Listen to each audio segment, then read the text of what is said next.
So A is a fine string. If you have a good string, you can add an A in front and a B behind it. And those are the only rules of our system. So now we know, for instance, that A, B is a string, because that comes from A. We know that A, B, B is not a string, because that would mean it has to come from A, B, and that doesn't come from anything. Or I guess it comes from an empty string. But yeah. So you can start working out properties of the system, building up examples, and I think in general you will get A to the n, B to the n minus 1, meaning a whole bunch of A's, then slightly less B's are the only formulas that string that this set of rules will accept. I could be wrong, but does that seem right to me? Anyone can think of a counterexample? A case which doesn't just fit this, which could be generated here? Okay. Because one of the things we'll also ask you to do is say, prove this, or if you think it's false, give an example where it doesn't work. So for an easy one, I say, well, obviously all the formulas in here end in B. Can you give a counterexample? A. Yep. It's not true because A is a member of the set of strings and A doesn't end in B. All the other ones do end in B, but you give one counterexample, now you know the claim that every string here ends in B is false. What about every string begins with A? Can you give a counterexample? No. No. Which means you should be able to prove it. You should be able to prove then that every string begins with A. So let's sketch that out using something like the principle of induction, and then we'll try writing it in English. So our principle of induction from here says we're going to assume the property holds for this, prove it for this, assume the property holds for this, assume it for this. So by making no assumption, we're going to have to prove that whatever we're trying to prove holds for A, which in this case is that it begins with A. That'll be straightforward. Also, we're going to assume that the principle holds for this string, and assume that and try to prove that it holds for the slightly longer string. If we can do that, then for all x, px. That's our induction principle. We've built one off the string in the same way that last week we built p of 0, and if p of n, then p of Sn, therefore for all x, px. We built that off this set of strings that generates all numbers. So this was our induction principle from last week, that's the piano induction principle. We can do one for any sort of string. So this framework says if we can prove our property for A, and we can assume it for a string, we can prove it for A, the string B, then it holds for everything. So we're going to prove they all begin with A. Right. So we'll go something like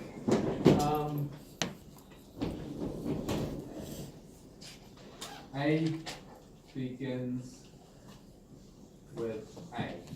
That's the bold claim. I'm not going to prove it, but hopefully you all agree that seems sensible. A begins with A. Assume that sigma begins with A. That's our principle P sigma. That's what we're trying to prove. So we're assuming it holds for sigma. Then A sigma B begins with A. Now we didn't need to use this assumption because look, the first letter of A sigma B is A. So of course it begins with A. So every string in our system AB begins with A. We're going to name our system. Hang on a second. That's our system AB. That's a very sketchy proof, but it's enough to show what's happening because it's pretty damn obvious that everything is going to begin with A. We're going to do a slightly more complicated example shortly, but the idea is this line here corresponds to our PA. This is our P of sigma. We do some reasoning. In this case, 0 reasoning, so that's easy. No reasoning. And we conclude A sigma B has the property that we want, so everything does. Oh, so when you say assume sigma begins with A, do you mean it can be derived by A? No, I mean exactly this line here. We're assuming P of sigma. So give me any string which belongs to the system which begins with A, then I can show that sticking an A in front of a B afterwards, it will still begin with A.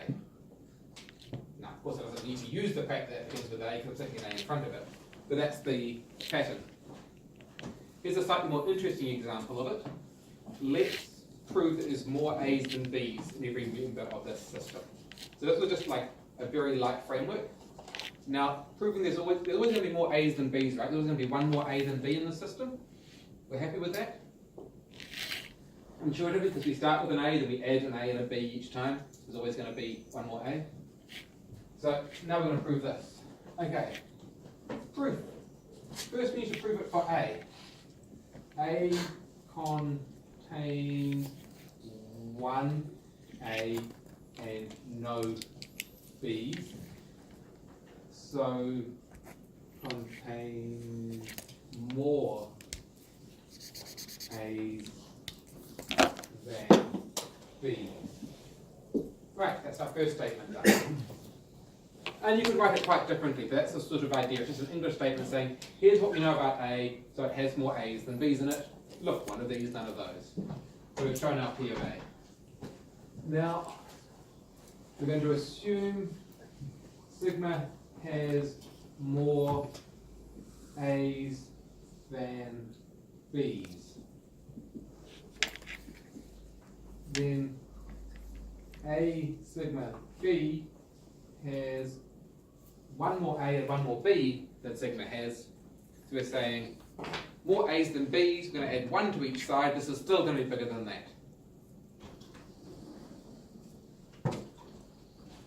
Has one more A and one more B than sigma does. So A sigma B has more A's than B's. You could probably spell that out a little more detail, a little clearer if you want. So that's just very informal in English. I'll just throw that up there. My handwriting is kind of bad. And just squiggle some letters. So there's one more, that's one more.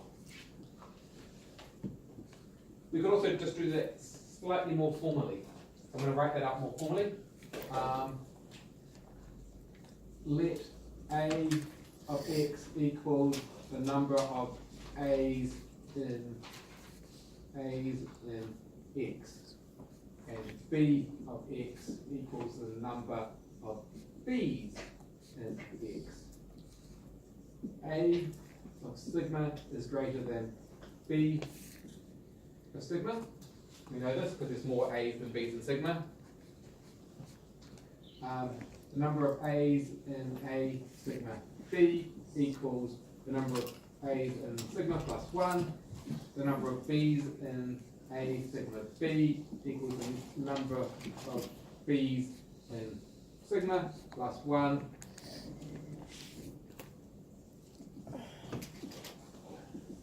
So the number of A's in sigma plus 1 is bigger than the number of B's in sigma plus 1. So the number of A's in A sigma B is greater than the number of B in A sigma B. So that's a way of writing out more formally the thing that I wrote sort of in English in the second and third lines. So you can be more formal than that if you want, and with more complicated examples you'll need to be. So you can kind of choose the level of formality to be clear and crisp. If you want, you can do the whole thing in natural deduction. If you do that, then I suggest that you assume that maths just works. Rather, you could break it down and use all of Robertson's arithmetic rules and define your greater than symbol and so on. You can do that. It makes your proof very long. So you could do this with natural deduction without that, natural deduction with it. This is more formal than that. Any of them are good, as long as there's no mistakes or gaps in the reasoning. As soon as there's a gap or mistake in the reasoning, it's not good. So try to put in as much detail to make sure there's no gaps. This is how maths proofs work. You write them until your readers believe it. You put out in details until. And as you do more maths, your proofs for the same thing get shorter because you assume your reader knows more. Your reader's the same lecturer, but they are happy that you know more and you can take bigger steps and gaps as you write your proof. You have to write in all the details. And you guys are bigger mathematicians than you were 5 weeks ago, so we can leave out some steps. Bigger mathematicians. And not good at English. Okay. So do we kind of understand how the game is played, or is this just freaking people out?